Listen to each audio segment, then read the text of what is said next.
Hello everyone. आज की video में हम मीन वैल्यू थ्योरम्स को बहुत ही डिटेल में बेसिक लैंग्वेज में और ग्राफ्स के साथ एग्जाम्पल्स के साथ समझने वाले हैं। एंड आई प्रॉमिस ये छोटी सी क्लास को वन शॉट देखने के बाद आपको मीन वैल्यू थ्योरम्स का मतलब पता चल जाएगा, एग्जैक्ट मतलब क्या है। सो अगर आप बीएससी सेकेंड ईयर के स्टूडेंट्स हैं या एडवांस कैलकुलस आपको पढ़ना है तो ये टॉपिक आपके लिए बहुत ही अच्छा होने वाला है। तो वीडियो को एंड तक देखो और अगर अच्छा लगे तो सब्सक्राइब करके जाना।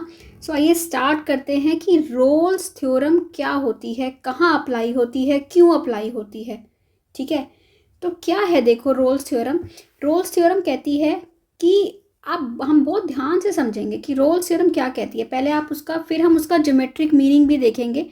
उसके बाद हमें क्लियर हो जाएगा कि एक्चुअल में ये यूज़ कहाँ और क्यों होती है। ठीक है, देखिए कोई फंक्शन है, अगर वो ऐसा फंक्शन है कि जो एक इंटरवल आपको दे रखा है, ठीक है, ए बी दो पॉइंट्स हैं, क्लोज इंटरवल पे वो कॉन्टिन्यूस है।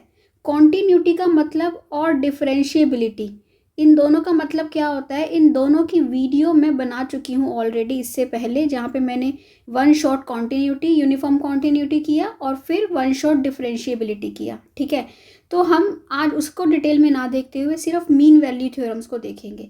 जब भी आपके पास कोई फंक्शन दे रखा हो और वो कॉन्टिन्यूस हो, वो कहना चाह रहा है कि जो फंक्शन है ना वो कॉन्टिन्यूस है, उसमें कहीं ब्रेक नहीं है, जो उसका ग्राफ है उसमें ब्रेक नहीं है। ठीक है, डिफरेंशिएबल भी हर पॉइंट पे है, इसका मतलब फंक्शन जो है वो स्मूथ है, उसमें कॉर्नर्स नहीं है। ठीक है, फंक्शन क्या है, स्मूथ है। ठीक है, तो वो इसलिए कहना चाह रहा है कि जो फंक्शन है ना वो कॉन्टिन्यूस है और डिफरेंशिएबल है। और वो क्या कहता है, इसमें कहता है कि थर्ड कंडीशन है F A is equal to F B. इसका मतलब क्या होगा बताओ। देखो वो कह रहा है, ज्योमेट्रिक मीनिंग से समझो, वो कह रहा है कि ना एक कोई फंक्शन है, ठीक है, मैं सपोज करो ये एक पॉइंट फिक्स ले लेती हूँ, सपोज करो ये यहाँ पे है 5, सपोज करो, ठीक है 5। तो वो कह रहा है, और ये भी 5 है, तो वो कह रहा है फंक्शन की जो वैल्यू है ना वो इस ये ए पॉइंट है, ये बी पॉइंट है। ठीक है, फंक्शन की वैल्यू ए और बी पे सेम है, इसके बीच में फंक्शन कुछ भी होता रहा, ठीक है, कुछ भी होता रहा, पर जो एंड पॉइंट है और फर्स्ट पॉइंट है ए और बी, इन दोनों पे फंक्शन की वैल्यू क्या है, 5 है, बिल्कुल सेम है, एफ ए और एफ बी इक्वल है। तो जब ये सेम हुआ होगा, हो सकता है ये डायरेक्ट ऐसे सेम हो गया हो, ठीक है, या फिर हो सकता है क्या हुआ हो, इस टाइप से हुआ हो। ठीक है, कुछ भी हो सकता है ना, कि वो ऊपर भी गया नीचे भी गया, क्योंकि अब अगर वैल्यू सेम है इस पॉइंट पे और इस पॉइंट पे, तो उसको अगर वो ऊपर तो नहीं जाएगा, खाली ऐसे तो नहीं जाएगा, उसको वैल्यू बराबर करने के लिए क्या करना पड़ेगा, यहाँ पे आना ही पड़ेगा, आना पड़ेगा ना।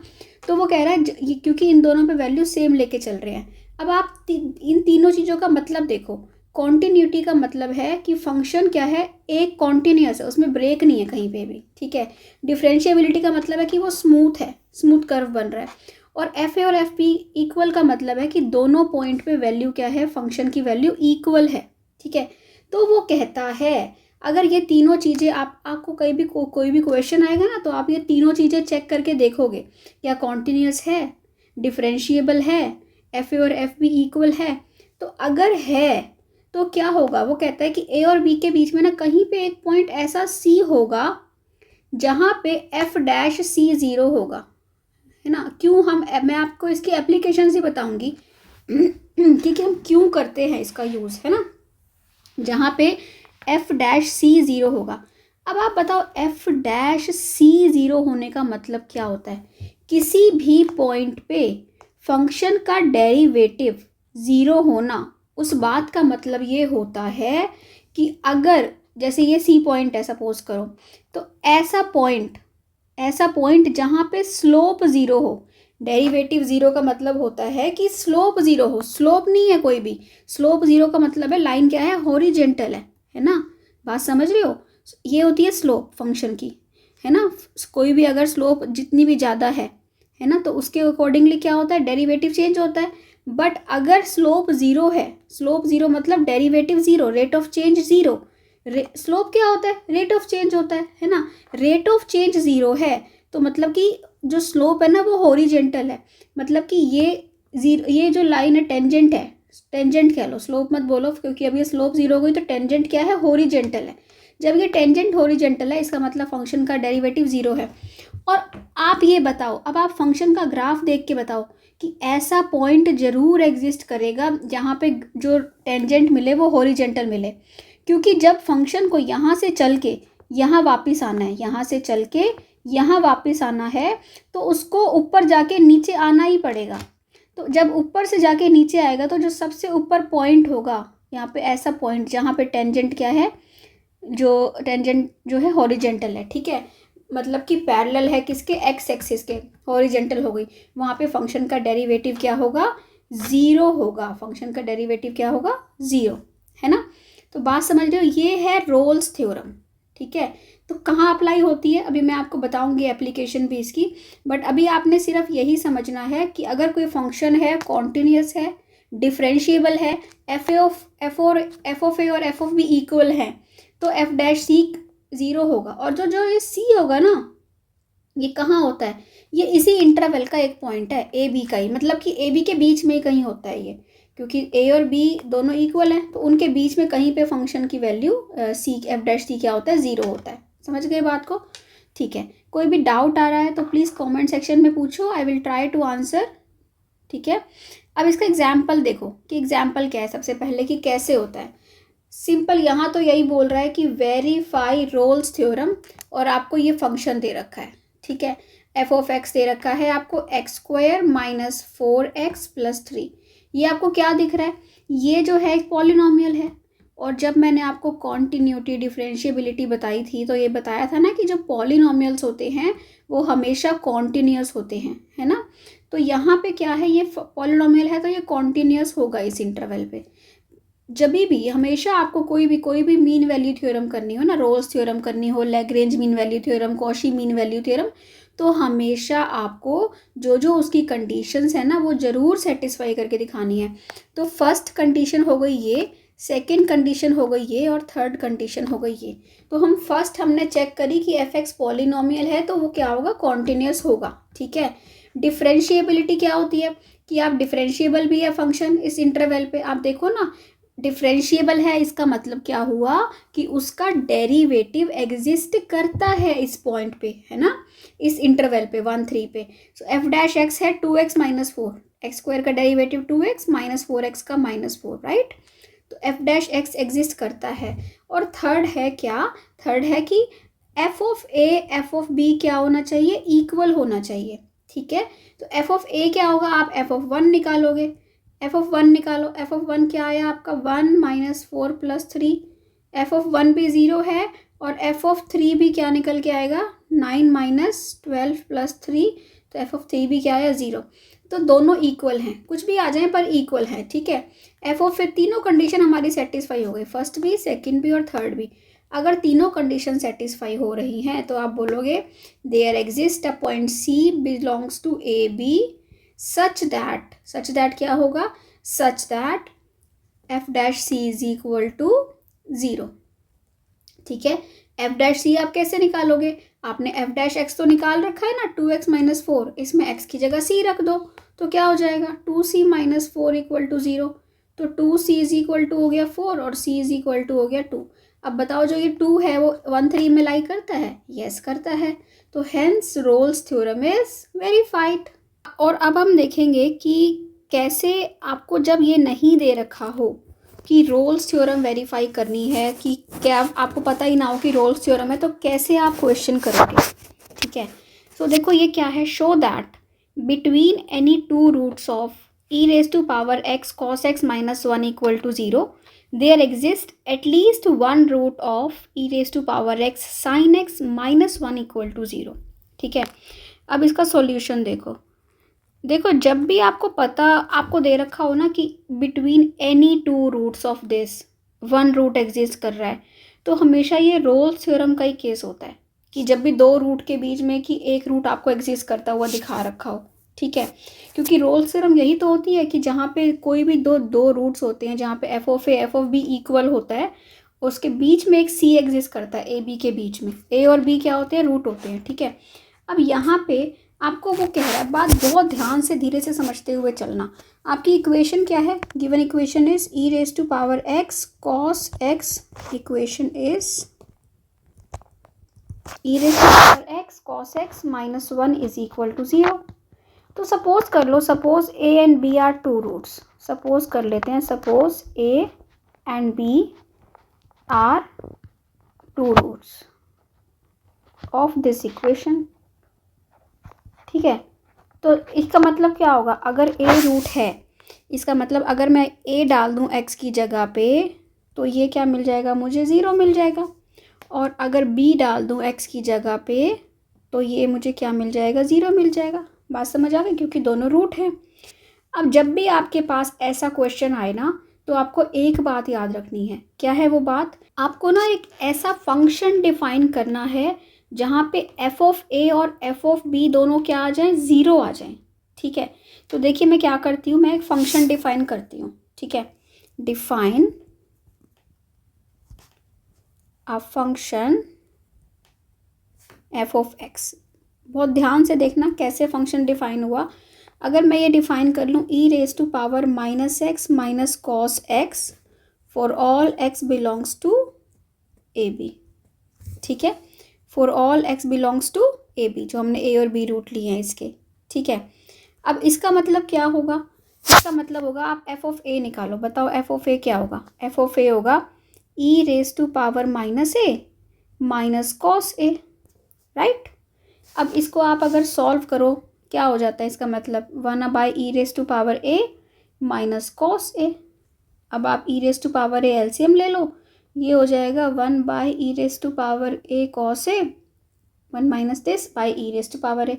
अब ये तो आपको पता है कि जो इसका न्यूमरेटर है वो तो 0 है। यहाँ से अगर आप देखो तो ये न्यूमरेटर तो 0 है, तो इसका मतलब एफ ऑफ ए क्या मिल गया? 0 मिल गया।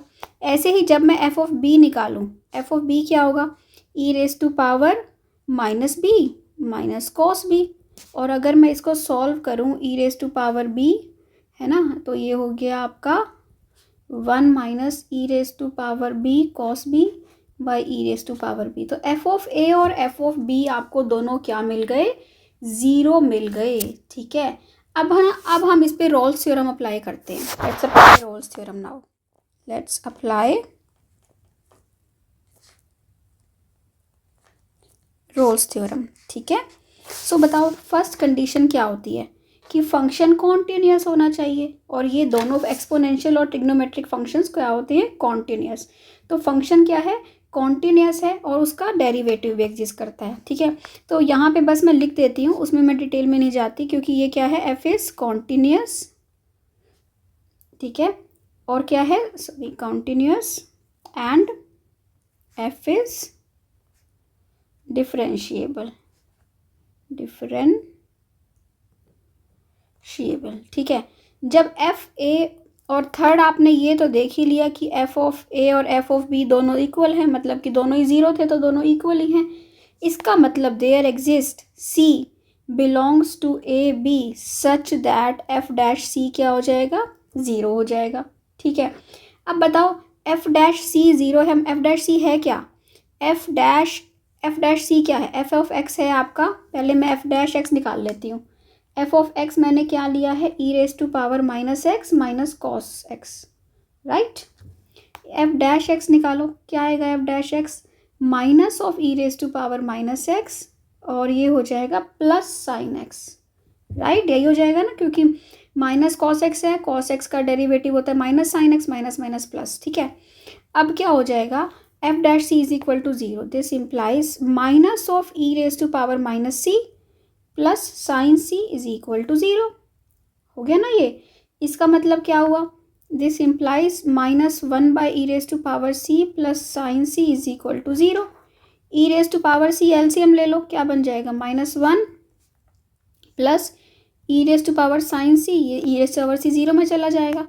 क्या आ गया? E raise to power sine c -1 is equal to 0। तो इसका मतलब सी रूट हो गया इसका, है ना। इसका मतलब क्या हुआ? This implies C is a root of equation E raise to power X sine X -1 is equal to 0। और जो सी है वो लाई कहाँ कर रहा है? C between, and c lies between a and b, c और ई के बीच, ए और बी के बीच में लाई कर रहा है। तो आपको यही तो प्रूव करना था कि between any two roots of E raise to power x cos x minus 1 is equal to 0 there exist one root of this. और हमने यही प्रूव कर दिया। हमने वही ए और बी लिए थे, दो रूट इसी के लिए थे, ए और बी, और इन्हीं ए और बी के बीच में हमने क्या ले आए, हम सी ले आए। और कहाँ से आया, ये रोल्स थ्योरम से। तो एक बात हमेशा ध्यान रखना कि जब भी ऐसा क्वेश्चन आए तो आपको क्या करना है, आपको एक ऐसा फंक्शन डिफाइन करना है जो एफ ए और एफ बी पे क्या बन रहा हो, 0 बन रहा हो। ठीक है, आई होप आपको क्लियर हो रहा है। अच्छा लग रहा है तो प्लीज़ सब्सक्राइब कर देना। ठीक है, अब हम बात करते हैं किसकी, लैग्रेंज मीन वैल्यू थ्योरम की। ये आपको क्या कहती है, इसको भी हम बहुत ध्यान से समझेंगे। देखो, ये कहती है वहाँ पे आपको, अब वहाँ पे बताओ मेरे को क्या था, वहाँ पे ये था कि कोई फंक्शन था, है ना, वो कॉन्टिन्यूस था, डिफरेंशिएबल था, F of A F of B के इक्वल था, तो एफ डैश सी क्या था, 0 था। There exist C between A B, है ना, मतलब ए और बी एक इंटरवल दे रखा है, उस पर कॉन्टिन्यूस है, ओपन इंटरवल में डेरिवेबल है ना। तो जो भी ये सब कुछ था वहाँ पे देखा जाए, जो रोल्स थ्योरम है ना, वो लैग्रेंज मीन वैल्यू थ्योरम का स्पेशल केस है। स्पेशल केस मतलब यहाँ पे ये क्या कंडीशन है, यहाँ पे फर्स्ट कंडीशन वही है, कॉन्टिन्यूस होना चाहिए, सेकंड भी वही है, डिफरेंशिएबल होना चाहिए, और आपको थर्ड चेक ही नहीं करनी, एफ ऑफ ए और एफ ऑफ बी। अगर f of A F of B equal आ जाए तो डायरेक्टली आप फटाफट से ये लगा दो, और अगर इक्वल नहीं आए तो क्या करना है आपको, इक्वल नहीं आए तो आपको क्या लगानी है, लैग्रेंज मीन वैल्यू थ्योरम लगानी है। अब लैग्रेंज मीन वैल्यू थ्योरम कहती क्या है, बहुत ध्यान से समझना है। वो ये कहती है कि एफ डैश सी जो है ना, वो इक्वल है किसके, f b minus f a by b minus a के। अब बहुत ध्यान से समझो, एफ डैश सी होता क्या है, एफ डैश सी होता है स्लोप, है ना, कोई जो पॉइंट सी है, जैसे कि बहुत ध्यान से समझो कि कोई किसी पॉइंट का क्या है, किसी का ग्राफ है, ठीक है, स्मूथ है वैसे, वो ये कह रहा है अब एफ ऑफ ए और एफ ऑफ बी इक्वल नहीं है, इक्वल होते तो होता ना, वो ऐसे आ जाता, यहाँ इन दोनों पॉइंट पे इक्वल है तो ये एफ डैश सी 0 मिल रहा था, पर अब वो कह रहा है वो इक्वल नहीं है, तो कहीं भी हो सकता है, कुछ भी हो सकता है, कुछ भी हो सकता है, ग्राफ तो है ना।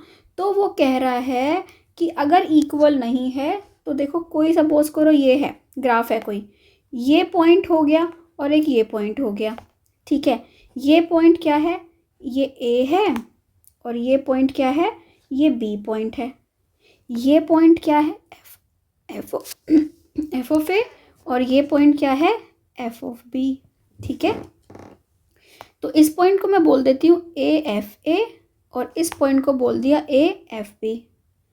अब कोई तो पॉइंट है बीच में, ए और बी के बीच में कहीं पे सी, ठीक है, बात समझना ध्यान से बहुत। वो कह रहा है कि जो एफ डैश सी मतलब स्लोप हो गई, है ना, जो ये स्लोप है ना, ये वाली जो स्लोप है एफ डैश सी, और वो ये किसके इक्वल है, f b minus f a by b minus a. ये क्या होती है, ये तो इसकी लेंथ होती है कोड की, एफ बी माइनस, ये फॉर्मूला याद है 11th क्लास में हम ये फॉर्मूला पढ़ते थे, f b minus f a by b minus a, ये स्लोप की लेंथ होती है। ठीक है, वाई वहाँ पे x1 y1 पॉइंट होता था ना, x1 y1 x2 y2, तो क्या निकलती थी, y2 minus y1 by x2 minus x1, यही होती थी ना। अब देखा जाए y2 क्या है, y2 का मतलब है एफ बी, y1 का मतलब है एफ ए, x2 क्या है, x2 है आपका ये बी एफ बी है, सॉरी ये बी एफ बी, x2 क्या है बी, और x1 क्या है ए, तो ये आपका क्या है, y2 minus y1 by x2 minus x1, और वही क्या है उसको मैंने इस यहाँ पे किस में लिख दिया, लैग्रेंज मीन वैल्यू थ्योरम में। तो बात बिल्कुल वही है जो हम पढ़ते आ रहे हैं अब तक, जो हमने 11th क्लास में भी जब हमने ज्योमेट्री पढ़ी तो ये चीज़ें पढ़ी सारी, बट यहाँ पे उसको y1 y2 x1 x2 ना बोल के क्या बोल दिया, A F A B F B बोल दिया, है ना, बात तो वही है।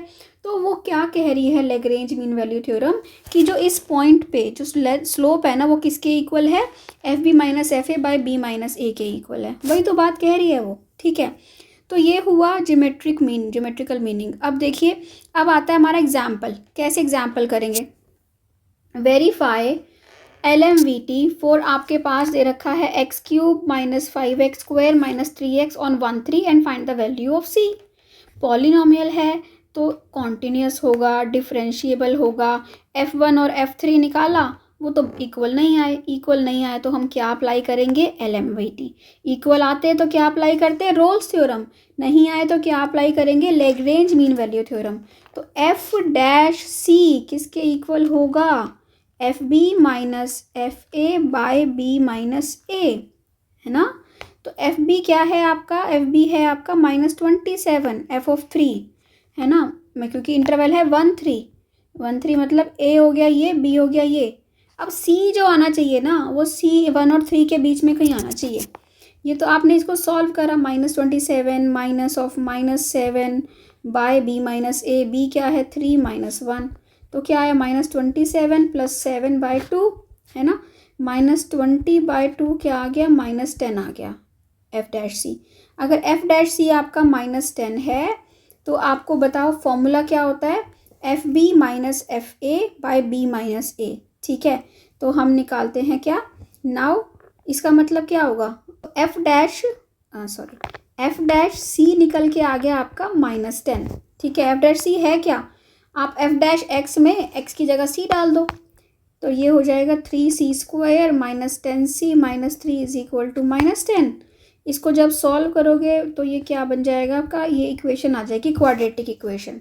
क्वाड्रेटिक इक्वेशन आ गई तो अब आपको C की वैल्यूज़ निकालनी है, इवेंचुअली तो आपको C की वैल्यूज़ ही निकालनी है।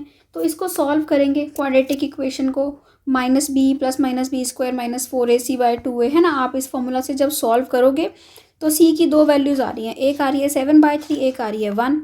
पर जो C की वैल्यू है वो कहाँ लाई करती है, 1 3 इंटरवल के बीच में लाई करती है। इसका मतलब हम C क्या लेंगे, हम C 7/3 लेंगे, 1 नहीं लेंगे, ठीक है। तो C क्या हो गया, 7/3। ऐसे ही हमने क्या करना है, वैल्यूज़ निकालनी है, ठीक है। सो आई होप क्लियर हुआ है आपको कि क्या होती है लैग्रेंज मीन वैल्यू थ्योरम। और कभी कभी इस टाइप की इनइक्वालिटीज़ प्रूव करने के लिए भी हमारी क्या यूज़ होती है, लैग्रेंज मीन वैल्यू थ्योरम। अब बात यहाँ ध्यान से देखो, आपको दिखाना है mod of cos A minus cos B is less than equal to mod A minus B for all. यहाँ पे कहीं आपको दे रखा है कि आपको Lagrange mean value theorem use करनी है, नहीं करनी, बट हमें ये दिख रहा है कि यहाँ पे 2 रूट्स हैं। और बात ध्यान से देखो क्या होती है आपकी Lagrange, FB minus FA by B minus A, यही तो होती है। बात समझ रहे हो ना। तो मतलब कि यही इसका मतलब हमें क्या कह रहा है, हमें FB भी लेना है, FA भी लेना है और B माइनस A भी लेना है। ए है ना, mod of A minus B दे रखा है ना। तो इसको मतलब आपको इस सेम चीज़ को हम क्या लिख सकते हैं, FA minus FB by A minus B भी लिख सकते हैं, है ना। तो मतलब कि कह तो सेम चीज़ ही रहा है। तो ऐसी कंडीशन में ऐसे क्वेश्चंस देख के ही ये चीज़ें ना आपको प्रैक्टिस से आएंगी। तो आपको इस टाइप के क्वेश्चंस की प्रैक्टिस करनी है, ठीक है। ये हमें देख के आइडिया हो रहा है कि यहाँ पे कौन सी थ्योरम लगेगी, LMVT लगेगी। यहाँ पे हमने फंक्शन को क्या ले लिया, cos x ले लिया। हमें पता है जो cos x है कॉन्टिन्यूस भी है और डिफरेंशिएबल भी है। तो लैग्रेंज मीन वैल्यू थ्योरम ने सीधे सीधे अप्लाई कर दी, क्या कि F डैश C हो जाएगा FB minus FA by B minus A, मतलब कि cos B minus cos A by B minus A, ठीक है।